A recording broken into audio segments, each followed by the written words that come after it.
Wrestlebread podcast, bringing you the latest news, recaps, and analysis of AEW and WWE. Get the unique perspective from a wrestling fan of over 25 years. Here's your host, Jaydee. What's going on, guys? This is Jaydee, and this is episode 106 of the Wrestlebread podcast. So, it's been a very weird week in wrestling. A god-awful episode of Raw. It doesn't even feel like we're building towards Wrestlemania. I mean, I feel more excited for NXT's Stand and Delivered's build than I am for WrestleMania's build. And don't get me wrong, there are a lot of good matches that is appearing on WrestleMania this year. It's just the build for it. You're not excited for it. I barely watch Raw. I don't really watch Raw as much as I used to. I used to actually sit down and watch all 3 hours of Raw faithfully. God bless me. But this week I peeked in here and there, and then I'll just either watch the rest on YouTube or I'll catch it on Hulu. Wednesday, I didn't really get a chance to watch NXT or AEW. So NXT I actually caught on Hulu. AEW actually caught on YouTube. And it's just, I'm not as excited for WrestleMania as I should be because, at WrestleMania, it's birthday week and it's a lot of, celebrations and things like that. I don't know if it's because of the pandemic or, just the way that everything's been built up. I'm just not excited. I had to remind myself, truthfully, that WrestleMania is next weekend. That's crazy. Normally, we're counting down the days to WrestleMania, excited about the build and stuff like that. And it just feels like a lot of lazy writing going on in WWE because we are now seeing a storyline that was literally done about 2-3 weeks ago that's being repeated. And we've done this whole hashtag give divas a chance, women's revolution, all this other stuff. And like I always said, that my complaint with the main roster women's division is that WWE does not know how to concentrate, really on more than one feud. Like I said, 2 feuds top. If we're having a really good month, it'll be 3 feuds in the women's division going at the same time. But what we saw on Raw clearly displays that WWE just doesn't know how to handle more than one storyline. Especially when it comes to the women's tag team division. I mean, how many tag teams that they had that they pulled out when they first introduced the titles, and now it seems like it's just Nia Jax, Shayna Baszler, probably like 2 other legit tag teams, and then the rest are people who are thrown together. It feels like a waste of time. Like I said before, the women's tag team titles is mainly used as a storyline piece, not actually, the titles aren't actually being looked at as like legit titles. It's just basically something to use to move a storyline. I've been more excited for a lot of shows that are coming out. I mentioned this in the last episode that I actually started watching The Boys. I know I've been under a rock this whole time. I'm still in season 1, but so far it's really good. I've been watching, of course, because I have Disney Plus. I've been keeping up with the Marvel. I got WandaVision that we just finished, and then now Falcon and Winter Soldier, which I really like. And because my son was so young when the Marvel movies was coming out, we're slowly going through the movies in chronological order so he can understand more what's going on with the shows that we're seeing now. So now we watched movie 2, which was Captain Marvel, which I never seen before, and actually I had no interest in seeing it, and it wasn't as bad as I thought it would be. I thought it would be this whole like girl power over the top type of situation, but it wasn't. So I'm fine with it. But getting into this week, like I said, Raw was really bad. I didn't watch it live. I watched parts of it. I saw parts of it actually on Monday when I was in and out. And then I kind of like followed up with more of it on either YouTube or what I was reading on Twitter. Twitter had a field day with what happened on Raw. One thing I cannot believe they broke up the Hurt Business. The Hurt Business was one of the best things going on Raw. And to be quite honest, people were saying that they were a lot better than Evolution, things like that. It's just that it's not that often that we get a faction that really works and is really successful. I mean, we had Retribution, that was a faction. It wasn't good at all. And especially seeing the way that Bobby Lashley has rose to become champion. I mean, a year ago, he was in one of the worst storylines on Raw with him, Lana, and Rusev. No one wanted to see him on TV. Everyone rolled their eyes when they hear his name.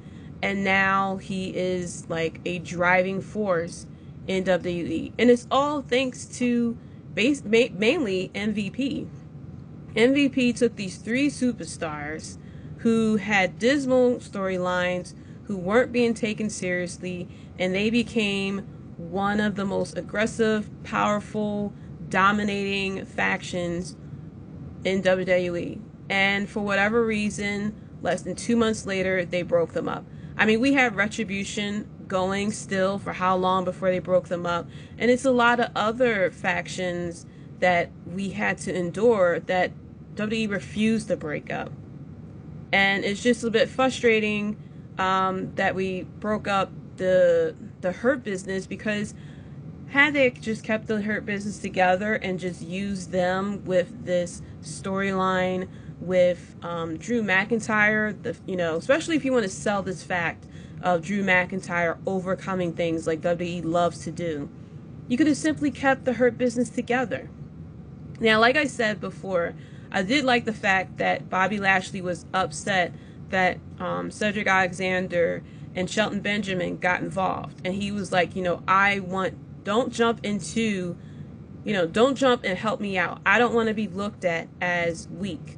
And I was like, I love that, because that's different from what a lot of heels have done in WWE. The issue is, after we break up the Hurt Business, now all of a sudden, Bobby Lashley is now playing the game of, I'll give a title shot to whoever can take him out. It's like, what? Now you're technically being a coward, because you don't even want to fight your own fight.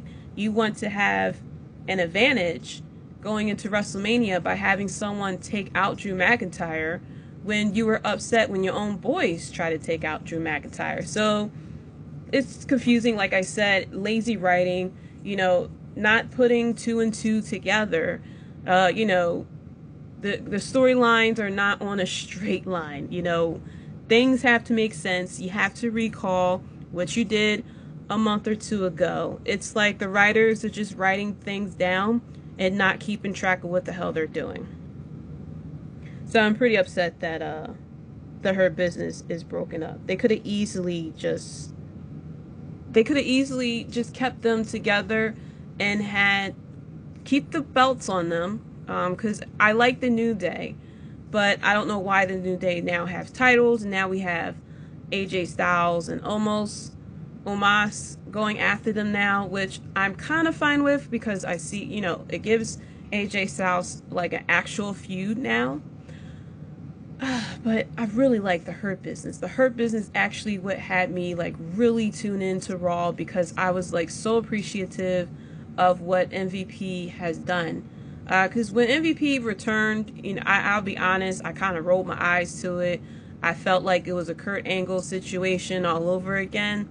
But the fact that MVP used his veteran knowledge and his promo skills and negotiation skills to put belts on all three of those men. Mad respect for him. Mad respect for him. Now we got King Corbin, who is trying to collect on the quote unquote bounty, and I'm just confused about that because Bobby Lashley literally had two other people that could have helped him take out Drew McIntyre. And then they had the spot where Drew McIntyre was going around backstage, talking to everyone, daring them to attack him and stuff, and he was throwing like jobbers around and stuff. Breaks my heart that Drew Gulak was back there. It was mainly all the people who would go after the 24/7 title. Then we see Ricochet. Ricochet said, "I'm not after the bounty, but if you want to fight, I'll fight you." And they had a match. And I believe, if I'm not mistaken, Bobby Lashley got involved, or no, that was when Mustafa had came in. And then it was Drew McIntyre versus Mustafa, and then that's when Baron Corbin comes in and Bobby Lashley was there. We also had Braun Strowman. I remember the days when people were excited for Braun Strowman. It was right around the time where he had that tag team match with that kid and everything. And now look at him. He got the stupid choo-choo train sounds like we're all 5 years old again. And then I heard that during Riddle's entrance, they put like this LSD type of birds in his entrance. I didn't get a chance to check it out, but if that is definitely true, you just shake your head to this type of stuff. And what the messed up thing is, like, WWE will continue to put out crappy products because they're a monopoly. Yes, AEW is around, but AEW is not strong enough to take on WWE to the point that WWE will change their creative process. If AEW ever gets to the WCW level, and I'm not talking about this Wednesday Night Wars, like, it's obviously been proven that Vince McMahon doesn't even know NXT exists. So AEW taking out NXT, while yes, you can sit there and try to say that's the reason why they moved to Tuesdays or whatever.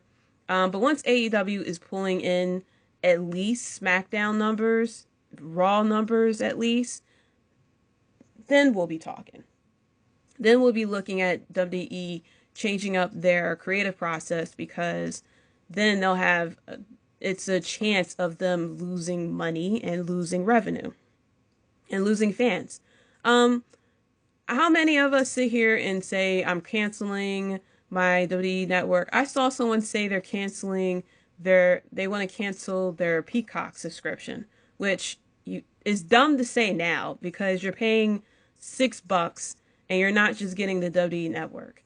You get to watch live sports. You get a lot more stuff than just the WWE network. So if someone, like if you follow me and you sit there and say you're canceling your Peacock subscription, I'm just going to say, like, you're wasting time. Okay. And, how many people have said they're canceling their Peacock subscription? They're not watching this anymore. They're going to tune in to, insert promotion, AEW, TNA, New Japan, Ring of Honor, Impact, all these different wrestling promotions. And WWE pretty much don't give a damn. They're getting money from Saudi Arabia. They were trending on Twitter at one point because of this whole show in Saudi. They didn't care. They still did it. Legit, not pushed people who fans had trending on Twitter. I remember when Naomi was trending on Twitter and she got a little bit of sunshine, and that was that. Now everybody wants Cesaro to get a chance. Cesaro had a little bit of shot, and now, I mean, at least he's in a feud with Seth Rollins, but, like, all the NXT favorites who have come up to the main roster, and they're not being used. Look at Andrade. And the rumor something that I read is that they actually offered for Andrade to go back to NXT. And he didn't want to because he felt as though he should take advantage of the opportunity.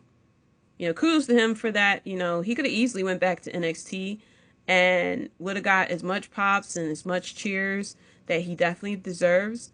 But, you know, look at Asuka. Look at a lot of people that was brought up from the main roster from NXT whose character and dominance have been destroyed by creative. You know, they don't care. And the crazy thing is, after all this complaining, we're all still going to watch it. You may sit there and say, I'm not going to watch it, but you definitely take some time out of your day to find out what happened on Raw. You'll definitely see something trending on Twitter and you'll go and check it out. You're definitely going to watch a video too on YouTube. You're not going to erase it completely out of your life. And that's the craziness of this. That's the craziness of a wrestling fan. So after that whole rant, let me go on to one of my biggest rants about what's going on with creative, and that's with Asuka. I remembered Asuka was my spirit animal. I loved her in NXT. She was so dominant, you know, her entrances and everything like that. She comes on the main roster. She was dominant still, you know, won the Royal Rumble, went to WrestleMania to face Charlotte, and it's been more downs than ups from there. She has won the title a few times, but it seems like every time she is champion, she is used as just a prop for a storyline. So now, with whatever happened to Charlotte, I'm reading crazy rumors about that too. Asuka and Rhea Ripley are facing each other. They had a contract signing this past Monday. Rhea Ripley flipped the table on Asuka, and I don't know if the table like really hit Asuka's mouth or if she was just selling it. But she fell to the ground and she was like holding her mouth a little bit. And out comes Nia Jax and Shayna Baszler, who says, "Oh, you two are fighting, and we're the most dominant tag team women's match." And then challenge Rhea Ripley to team up with Asuka and face them next week, which is exactly what they were doing with Bianca Belair and Sasha Banks on SmackDown. Rhea Ripley accepts. Asuka kind of is like lying there. She like looks up, holding up her mouth. And I know, you know, like I said, this is the same damn storyline they did literally 3 weeks ago. Now, I could see if this was spaced out because WWE loves to do two opponents on a tag team.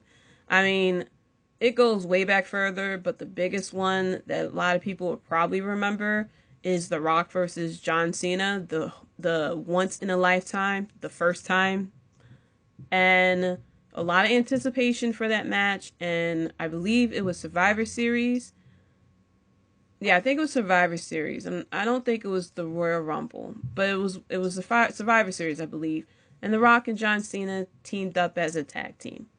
WWE loves to do that. They'll team people up in the tag team just to create more attention. So the fact that they did that isn't frustrating. It's the fact that we literally have like very recent memories of them doing that. Like 2 weeks ago, there was a pay-per-view match literally of the same thing. And it just, that's why I said, man, they don't know, like, they need a different writing team. I've heard that their writing team is mainly like soap opera people. And if that is, they definitely need to get rid of them. Because soap operas, they are nothing but rehashing the same damn story over and over again. One storyline that can be completed in one episode gets drawn out to 10 episodes.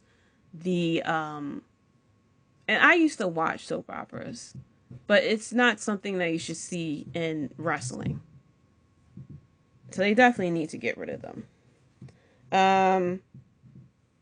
I didn't catch the music video of John Morrison and The Miz, but I did see Bad Bunny give The Miz a mean right hand, which I was a little surprised about. But Raw was pretty bad. And Raw is normally always bad, so I'm not exactly surprised that they were bad. That was bad. But it's just like normally when we come to Royal Rumble, and I mean not Royal Rumble, WrestleMania. But the thing is, this is a WrestleMania that has fans. And let's see. You would think that the first WrestleMania with fans, that WWE will try their hardest to make it as enticing as they can. But it just feels like lazy writing. Like WWE really doesn't give a damn about the build to this. That, pretty much like they will come type of situation. I am interested to see if WrestleMania is sold out.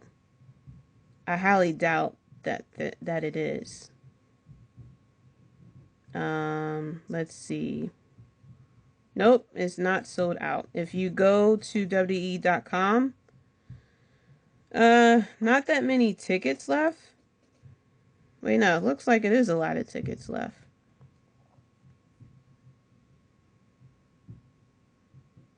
Yeah, it's a lot of tickets for Sunday night. And there's some tickets available for Saturday night. But they're not sold out like they could be. I know, years ago, WrestleMania tickets would sell out in a day. 2 weeks it would be. But now it's just like it's just there. So let's go into AEW Dynamite, which was a pretty interesting show. It was a lot better than Raw, I would have to say. It was a very interesting show. Some of the matches I didn't think was going to be good that actually turned out to be better. Starting out, Christian Cage versus Frankie Karzarian. So this was Christian's first solo match since, I believe they said, I think it was like 7 or 9 years, something like that it's been. And a lot of people were saying that the match was good. Here's my thoughts of it. Was Christian Cage good in this match? Yes. So was Frankie Kazarian. The thing is, they are a little older, and so while they did a lot of great moves and stuff like that, good near finishes and things like that, it was a slower match. A lot slower than it was the slowest match on the card. They did a lot of moves, but it was a lot of setup. It was a lot of like looking around, pulling the crowd's reaction type of situation between each like high flying move. They did like a Spanish fly off the top rope. But even like the setup for that took a little bit. So it was a good match. It was just a very slow paced roller coaster. Like it didn't have it wasn't like fast paced momentum. Like you weren't getting like if this was like Ricochet versus AJ Styles type of situation. Not saying that they're so old, but they're older and they were a little slower in the ring. So it was a lot of pauses between sequences. But it was a good match though. Very good showing of Christian. Interested to see where he goes from here. I'm hoping he's not immediately going after the title match. Then we had Cody Rhodes versus QT Marshall. Didn't really care for this. I didn't get I wasn't feeling sad for Cody Rhodes for this feud because they really didn't display how close QT Marshall and Cody Rhodes are. Like I would have felt more sympathy for Cody Rhodes if this was Dustin that did this, or if Arn Anderson had something to do with it, but he really doesn't interact with QT Marshall like he used to. So you're kind of like not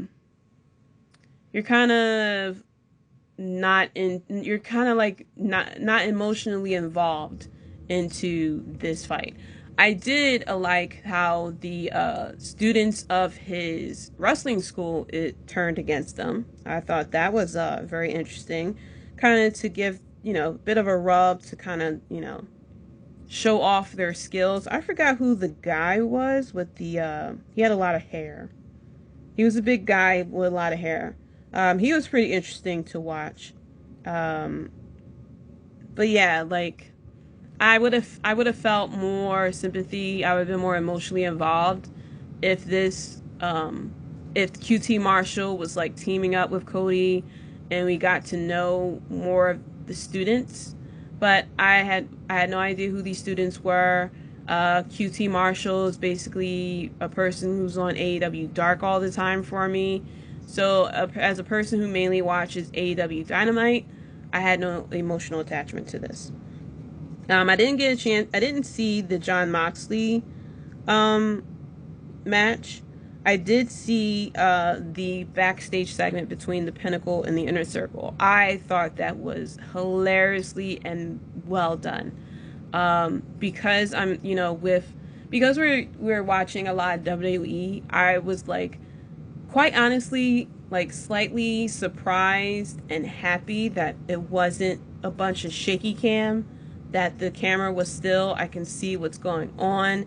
It felt more authentic than, the camera going up and down and side to side to try to like accentuate the hits that I already know is there.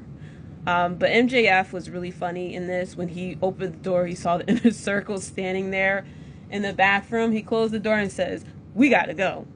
And I cracked up at that. But that fight, pretty good. Gets you a little more excited for this feud between the Inner Circle and the Pinnacle. But like I always say, it's clique versus clique in high school type of situation. But however, it was pretty done. It was pretty good, I should say. The six-man tag match, Lucha Brothers, Laredo Kid versus Kenny Omega, Good Brothers. This was a good match. I like the Lucha Bros, and I know Laredo Kid, and I watched some of his matches. I forgot where he's from. I forgot what promotion he was from, but I did check out some matches from that promotion, but I forgot what promotions he's at. But of course, Kenny Omega and the Good Brothers was going to win this match. The women's tag team match was, I mean, Tai Conti is so good. We finally got Hikaru Shida doing something, but I'm not. I would have felt better if Nyla Rose was to get the pin versus the Bunny, because I mean, it's not that long ago that we knew the Bunny as Ali, and Ali was mainly a bit of a jobber.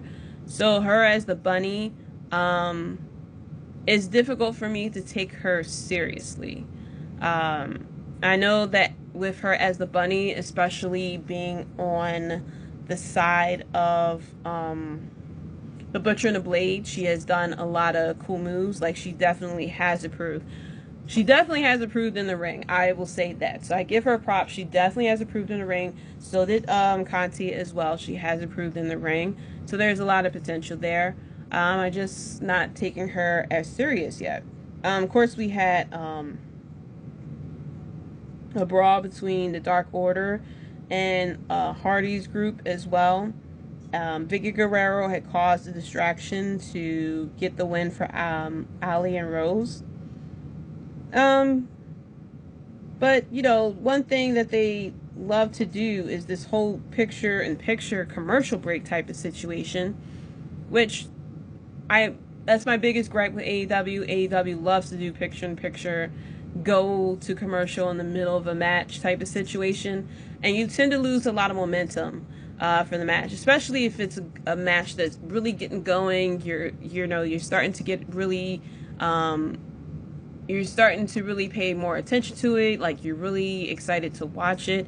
And then here comes JR. We're going to go to the picture. So it's just, it just really slows down the momentum for some of these shows. The Arcade Anarchy, definitely a lot better than what I thought it would be. I thought it was going to be some dumb stuff, but once I saw that it was actually a street fight, it was just arcade things that was involved as weapons, I felt better for it.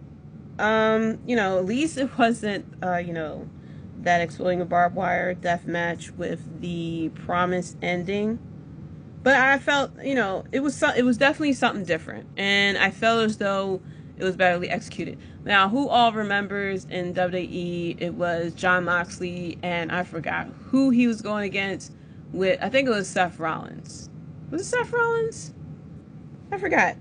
But he was in this potted with the potted plant and stuff like that made no sense at all.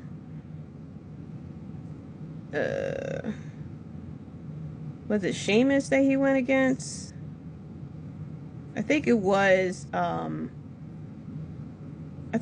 Seth Rollins, but it was a dumb cage match that he did. It was supposed to be like the Asylum match, and we thought it was going to be some craziness, but come to find out, it was a pot. It was actually against Chris Jericho.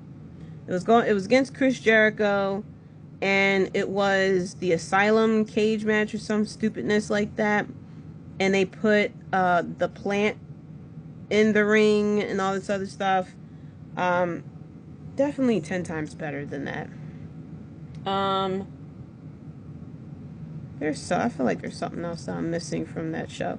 Oh, Jon Moxley and Eddie Kingston, so good together.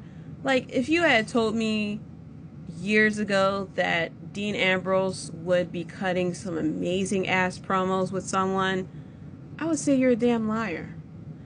But Eddie Kingston and Jon Moxley together, you can give me a whole YouTube series. Now, that's a show I would love to see on TNT. Give me that reality show. Even though it may not be a reality show because they're cutting promos and stuff like that. But give me that all day. The chemistry between Eddie Kingston and Jon Moxley is so good. And that's what I wish that we had captured when they were going against each other. Instead of waiting to that last minute to give us that fire promo from Eddie Kingston. That we should have got that type of chemistry off of them this whole time. But oh my gosh. Eddie Kingston cutting promos, so good. So good. This time they cut a promo making fun of the Good Brothers, talking about if they are allowed to say Bullet Club on live TV, even though they did. Jon Moxley bringing up the Talking Shop Mania that they had did. And he said, I'm not upset because I wasted money on it. Really good. Really good. Give me them all day. So now going into NXT, this is the go home show before Stand and Deliver. Very stacked card for next week. And the go home show for this was very good.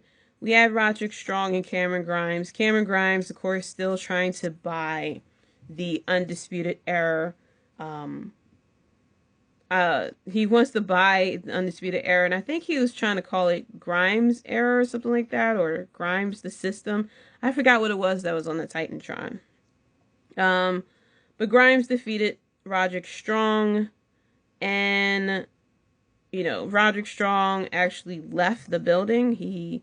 What happened was Cameron Grimes had he had one of the Undisputed, I think it was the elbow pad, in his trunks, which he took out. It fell in the ring, and Roderick Strong took a look at it, had some PTSD or something like that, and that's how Cameron Grimes won the match. Now, I checked out NXT on Hulu, so there are some matches that got skipped, like the Santos Escobar versus Tyler Breeze, The Ways, Candice LeRae and Indy Hartwell versus Gigi Dolan and Zeta Raymer. I didn't see that. Zoe Stark and Raquel Gonzalez.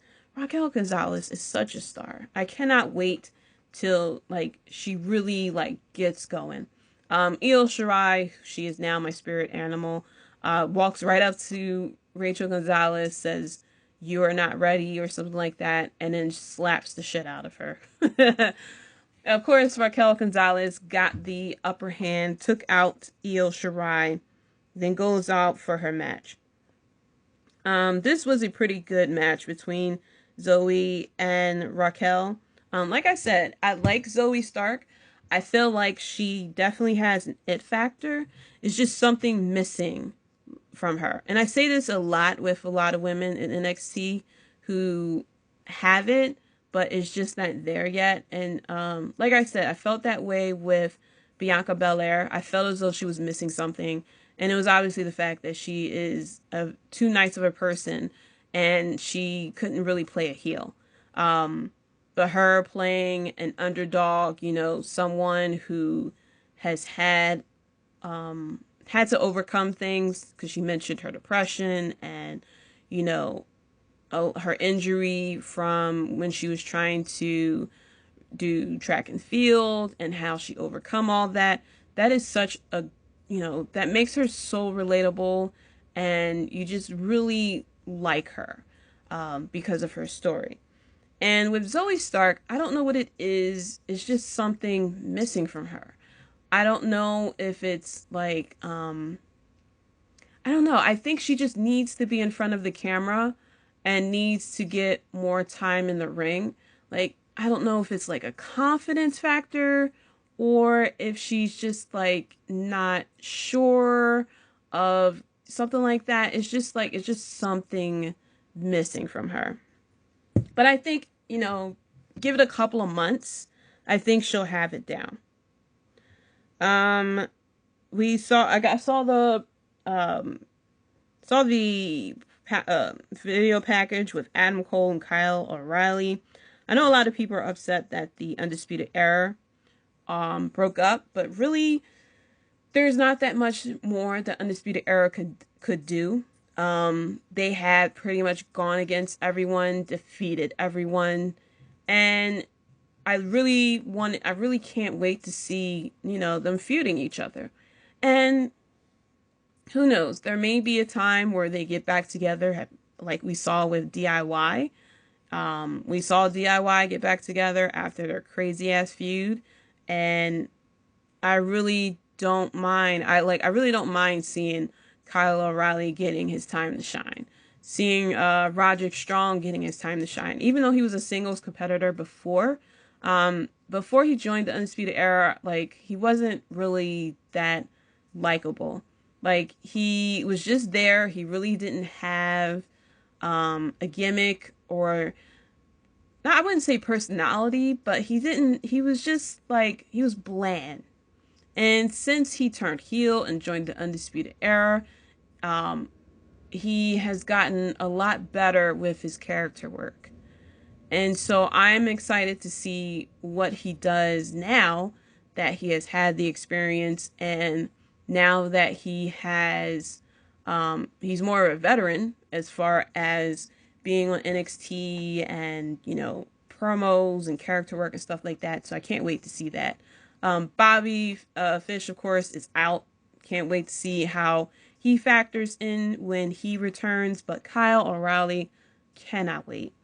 I've heard that the matches between Kyle and Adam Cole are really, really good from their days in Ring of Honor. And I can't wait to see that for myself. So I am very excited for NXT Stand and Deliver. I did see, it was supposed to be a tag team match of Casey and Kaden Carter versus Xia Li and this Tian Sha. Or is that the name of the group? Okay. It made it seem like the Mysterious Woman was, I thought the Mysterious Woman name was Tian Sha, but it doesn't really look like it. I don't know. But this actually turned out to be a handicap match. Kaden Carter, she was like fed up and she went up to the Mortal Kombat character. And I'm sorry, I laughed at this next part. She grabbed Kaden Carter's neck, and it was as if Kaden Carter just didn't know how to defend herself, even though she is a wrestler. When you're getting choked, you know, use your feet, use your arms, you know, ball up your fist, throw a punch. You can easily just like, you know, knee, foot, step on someone's toes, kick, you know, aim for the kneecaps.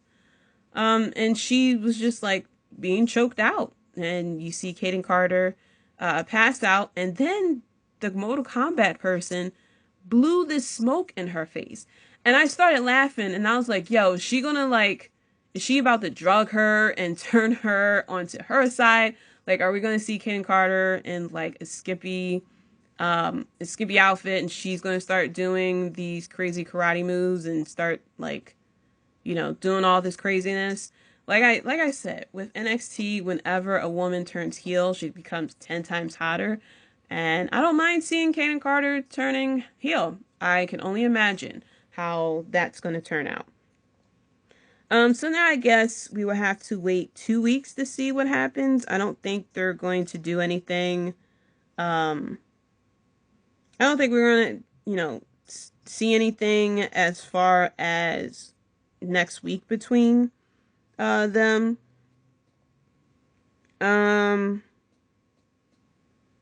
Let's see.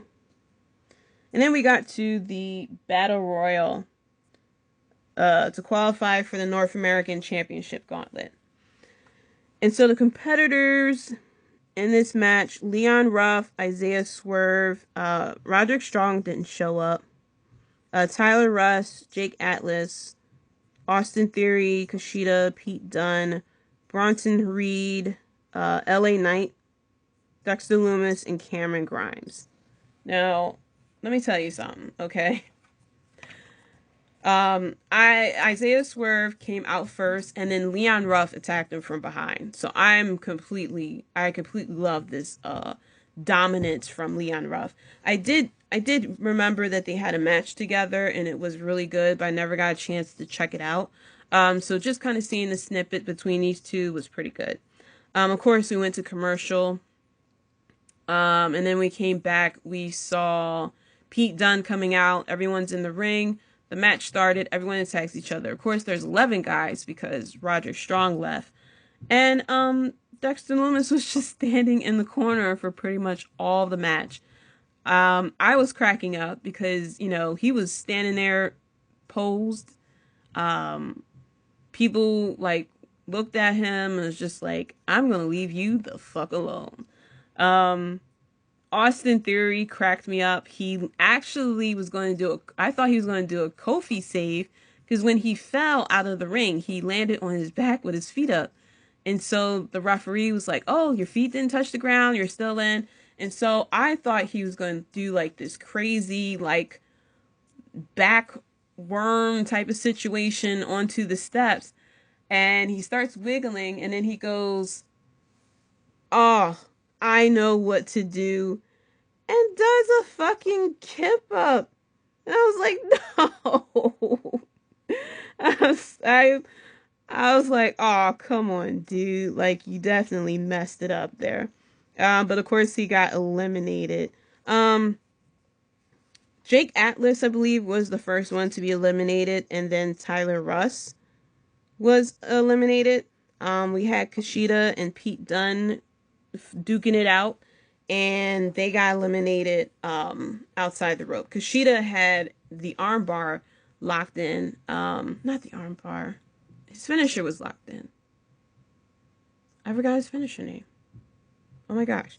But they fought over the top rope. So now we were down to the final 6, which is Leon Ruff, Bronson Reed, Swerve, LA Knight, Dexter Lumis, and Cameron Grimes. So now, from here, the order of the eliminations determine the order of the gauntlet. So Leon Ruff was eliminated first. So he was number 1. Swerve was then eliminated. He was number 2. Johnny Gargano was on commentary. He was cracking me up because there was a part where Beth Phoenix said something to him, and he looks at her and says, you don't know me. You don't know me. And I didn't get the reference at first until she said, oh, okay. And that's when I started cracking up. And I was like, I pulled the Captain America. I understand that reference. So from there, Cameron Grimes and From there, Cameron Grimes and LA Knight teamed up to try to eliminate Bronson Reed. And they had Bronson Reed on the ropes trying to lift him up. And then the mountains have shaken. The waters moved. And Dexter Lumis takes a step. Dexter Lumis walks out of the corner and he helps eliminate Bronson Reed. So Bronson Reed is third. So now we're down to the final three. Cameron Grimes, famously, of course, took out his bands of money. I don't know where he stuffed all that money at. But he had a lot of money because it was wrapped up. It was wrapped. He had to take the wrap off. And he offered Dexter Lumis and LA Knight a lot of money to throw themselves over the top rope. And I'm like, dude, that's a lot of damn money. It had to have been maybe, like, it was a lot. I would say maybe 10 grand, probably. Like, that's a nice ass bonus to, if you jump, you go over the top rope, you get to chill. You don't have to, fight next week and then hope to win just to turn around and fight again. You get 10,000 G's. And you can sit there and try to go after the title again. It's WWE. All you have to do is come out. All you got to do is walk down the hall backstage, bump shoulders into the champion, boom, title shot. That's how it works in WWE.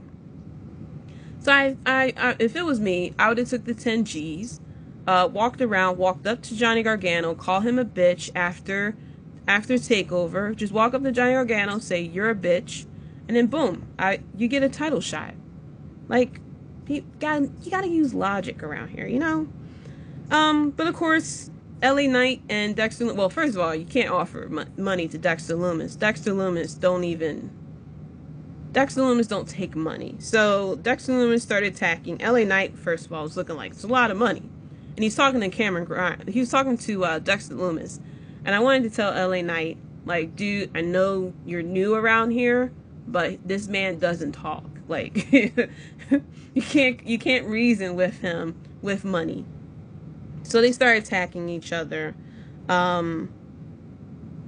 Knight had LA Knight was no. LA Knight was on the outside of the ropes. Cameron Grimes fell outside the ring through the ropes. Dexter Lumis was on the apron. They go back and forth a little bit. And then Dexter Lumis gets eliminated. Cameron Grimes. I'm skipping a little bit. Cameron Grimes gets eliminated, first of all. They started attacking him. He hits the ropes. Money goes flying everywhere, and then they eliminate Cameron Grimes. Okay. Now, Dexter Lumis is on the apron. LA Knight, they're going back and forth, and LA Knight goes through the ropes onto the outside, takes Dexter Lumis off the apron. LA Knight wins. And he goes over to Johnny Gargano, starts talking crap. Johnny Gargano is like, yo, you don't know me. That's not how it works around here. You're going to find out who Takeover, you're going to know why I'm Johnny Takeover. I was like, all right, Johnny, you do that. But yeah, very interesting Gauntlet coming up next week. And then we hear Io Shirai's music come. She comes out from the back, grabs a mic, pissed off, of course, because earlier that night, and I love this segment, Raquel Gonzalez was being interviewed. She was asked about Io Shirai. Io Shirai jumps on her back and starts attacking her. Raquel Gonzalez gets the upper hand once again and puts Io Shirai through a damn wall. I loved it. I love that part. Raquel Gonzalez messed up a little bit because she kind of looks a little bit towards the camera direction, and then she says, stay down, walks away. So Io Shirai, pissed off, comes out to the ring, starts talking that good shit in Japanese. I love it when she speaks her native language. They should let anyone, if you speak Spanish, whatever, Russian, talk shit in your native language. It feels like 20 times better. Not saying anything, against if they, because they speak broken English, but oh man, them promos are like 10 times more fire because they're sitting there talking shit in their native language. Of course, Raquel Gonzalez comes out because obviously Io Shirai told her to get her ass out there.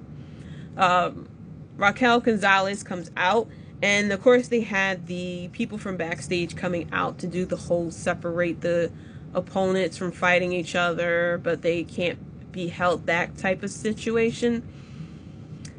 I wish that the women who came out to try to hold back Raquel Gonzalez and Io Shirai got a little bit more practice, because they were so obvious and a bit over the top and a bit late with their spots. There was one point where Raquel Gonzalez was in the ring, and she was supposed to hit them so they can go through. I don't know how you get hit and then you go through the rope properly. But she hit one of them inside the ring. They go through the ropes properly. One, I don't even think she hit. I think she went towards them and they went through the ropes, obviously to set themselves up for for Io Shirai to jump off the top, to do a springboard off the rope. But they were pretty bad. Definitely need to watch some tape. My recommendations is to watch the whole pull apart segment between John Cena and Brock Lesnar. You could definitely watch between Undertaker and pretty much anybody. Anytime Undertaker did it, Undertaker always end up with the crazy ass dive over the top rope. But WWE has some pretty good pull apart segments that these women, the no-name women who had to try to pull apart Raquel Gonzalez and Io Shirai, should definitely practice, because it was just very blatant that they were just getting ready for spots. But yeah, it was pretty interesting. NXT, we have NXT Stand Deliver, so they had a lot of vignettes of what was coming up next week, but the card is stacked, 5 matches each night. And I'm very excited for NXT Stand and Deliver. Now, I'm not doing a predictions right now, because I am planning to do a special episode next week. Before Stand and Deliver, I'm deciding if it's going to be Monday or Tuesday. May do a live stream again, because we are entering the 2-year anniversary of the podcast, which is technically on Monday.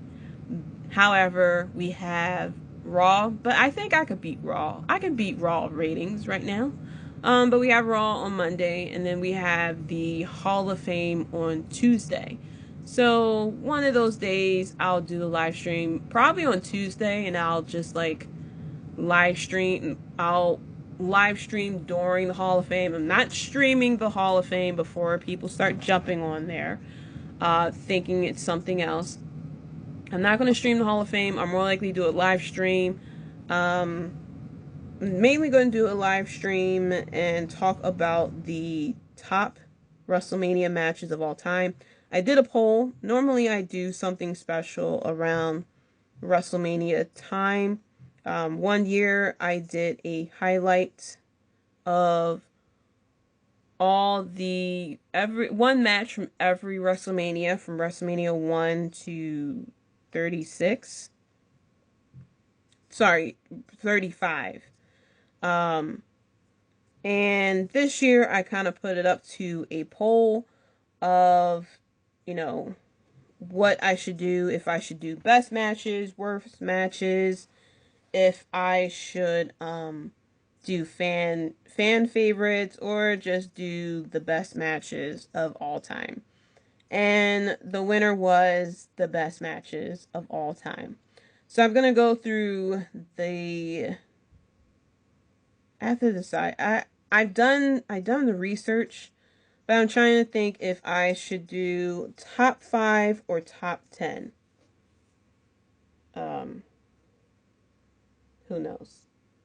I'm trying to figure. I forgot what time the Hall of Fame comes on. I remember it was on Tuesday, but I forgot. I forgot when it comes on.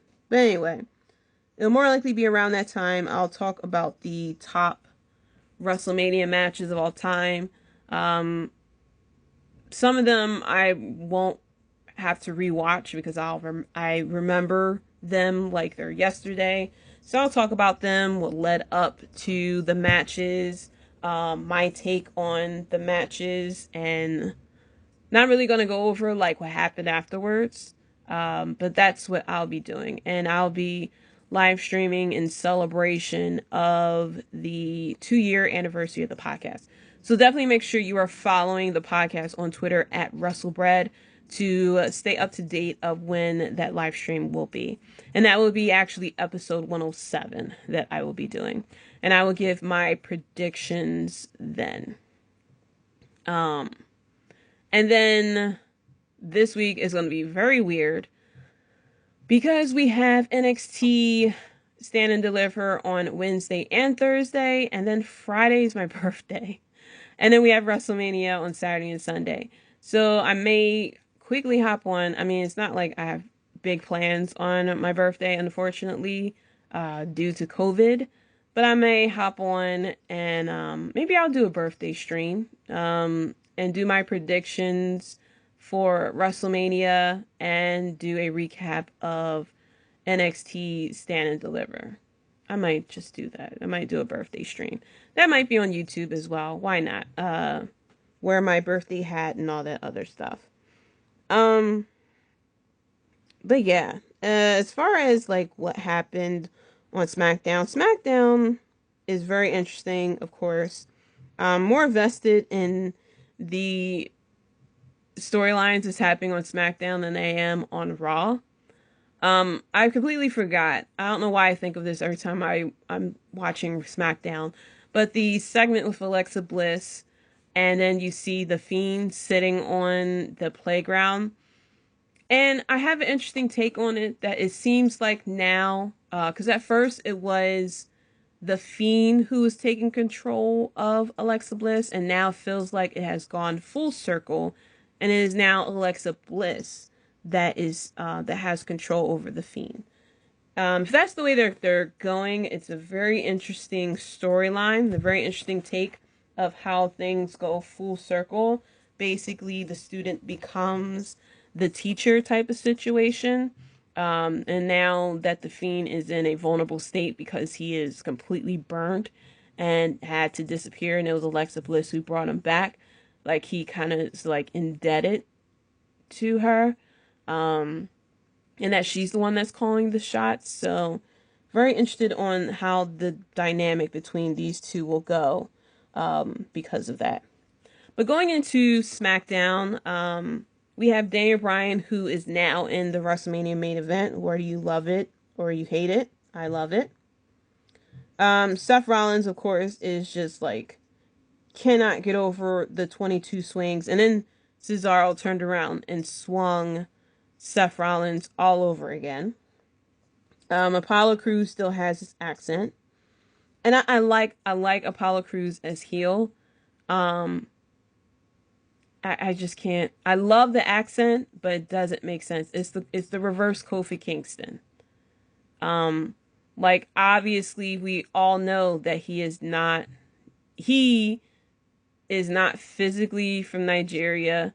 He doesn't have, he wasn't born and raised speaking a second language to where he has an accent.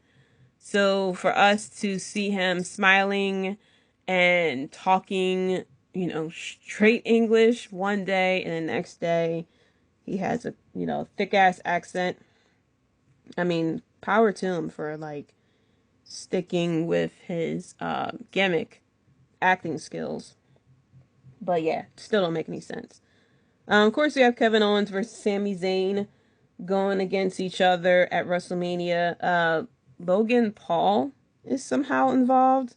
He's supposed to be appearing this week on SmackDown. Let's see where that goes. Sasha Banks, of course. Sasha Banks and Bianca Belair matchup is still going on. Bianca Belair got her revenge on that smack, and she smacked the shit out of Sasha Banks. I mean, it had segments that was really good. Of course, the storyline between Edge, Roman Reigns, and Bryan is really good. And then I would normally be so excited about Sasha Banks versus Bianca Belair, but because of that dumb storyline with them going through the tag team titles, that makes no sense. I would be a lot more excited for this feud. Now I'm very, very excited for the match, but the way they built this feud, they really didn't need to go through the tag team titles for this to happen. They could have easily had, Bianca Belair challenge her for the title. Sasha Banks is just nice to her, giving her pointers, this, that, and the third, since she's a veteran of wrestling. And then just start kind of like criticizing Bianca Belair for what she's doing. Oh, you shouldn't do it like that. I'm better than you type of situation. But very subtle, And then, Bianca starts getting like irritated about it. And we can just go from there. We could have had Sasha Banks slap the hell out of Bianca Belair and say, "You'll never be me. You want to be me, this, that, and the third. You'll never be me. You'll never be champion." And then have Bianca Belair kind of build up that. They love to do the underdog, so I'm going to say the whole underdog thing because that's WWE's MO. But they could have easily just built things up from there. It's really not that hard. And then we have Naomi and Lana Banks, who still teamed up for some reason. Was that on Raw? No, that was SmackDown. Was it? I think that was actually on Raw. Okay, yeah. Yeah, but they're teamed up, and so that's a thing. But I'm very interested in seeing the triple threat match, and then seeing the match between Bianca Belair and Sasha Banks. Of course, a lot of people are asking for it to main event night 1 of WrestleMania. So we're either going to get one of two things. Either it's going to be a main event, but it'll be one of those dumb situations that WWE have done before, where it'll say multi main events, but they will not be the last show on the card as everyone wants it to be. Or they'll actually listen to the fans. And like I said, whenever they decide to listen to the fans, normally we pay for it. And there is that fear that Charlotte will insert herself in the match, which it really doesn't need. It really does not need Charlotte. The match is strong enough on its own, because it's definitely a history-making match. The first WrestleMania match that features 2 women of color. That's a history-making match. And WWE loves to do that whole BS of we are here for equality and for other people. Like they did the whole bullying, be a star stuff where they had bullying storylines. They love to say that they did the women's revolution, even though they only did it because other promotions did it and was highly praised for it. So WWE can definitely take this time to sit there and say, hey, we're making history. Look at what we're doing. It can easily be done. We don't need Charlotte involved. Now, speaking of Charlotte, there is this crazy rumor that I read. Now, this came from, I think it was Wrestling Observer, where Charlotte was given a false pregnancy result. She went to the WWE doctors. They told her that her levels were high and she was like that she's pregnant or she may be pregnant. So of course she went and did her own test, stuff like that, because you'd sit there and tell a woman that she's pregnant. She's not just going to say, okay, no, let me take a test, check my blood. Okay, because they told her she wasn't medically clear because she's pregnant. And it's a big ass difference telling a wrestler that you're pregnant, because you're telling them you can't wrestle for the next 9 months. So if I was that wrestler, I'd say, oh, first of all, let me check to make sure I am actually pregnant, because you're telling me like you can't do anything for the next 9 months. Come to find out she wasn't pregnant. And then that's when they said that she had COVID. But allegedly she was backstage. Now I don't know how long she had COVID, but by the time that it came out, Andrade mentioned that Charlotte only had 4 days left before she could return. Allegedly, she was backstage at Raw, but now she needs something to do. And like I have said, and a lot of people have said, you could easily put her against Bayley. Bayley has nothing to do. You can easily do that. You don't need to insert her in the SmackDown Women's match. You can insert her in the Raw Women's match. Make that a triple threat. Asuka doesn't get pinned. And it could either be Charlotte pinning Rhea Ripley, which will really fucking suck because we already seen that happen. Or Rhea Ripley can get her shine, which I don't recommend because the casuals have no idea who Rhea Ripley is. And she pins Charlotte and wins the title. Or, which I would like, but it won't make any sense for Asuka to pin Rhea Ripley and retain the title because WWE does not know how to take care of Asuka, the champion. And I think I said this earlier. I didn't really look into a lot of rumors and news. So if there's any rumors and news that you felt as though I should have covered, I apologize. I did not write this stuff down. But I did remember hearing about Charlotte and the pregnancy test, which I thought was pretty crazy. So that's it for the Wrestlebread podcast. Thank you so much for listening. Let me give a few shout outs. Shout out to Julian Rob Bass from Wrestling Court Podcast on TurnedMinds.com. Keita and Jay from the Keita and Jay Show. Chris from We Talk Next Podcast, which is featured on the Keita and Jay Show. Nando and Larry from Half K Podcast. Devin Hafiz from Clark Street Wrestling. And shout out to Straight Talk Wrestling and the Dirty Heels. So coming up next week, I more likely will stream on Tuesday, but definitely keep an eye out on Twitter. Be sure you're following me at Jaydee Talks. That's JAYDEE Talks. And you can follow the podcast at Wrestlebread as well. You can follow the podcast on Instagram, Facebook, YouTube, and wherever you listen to podcasts.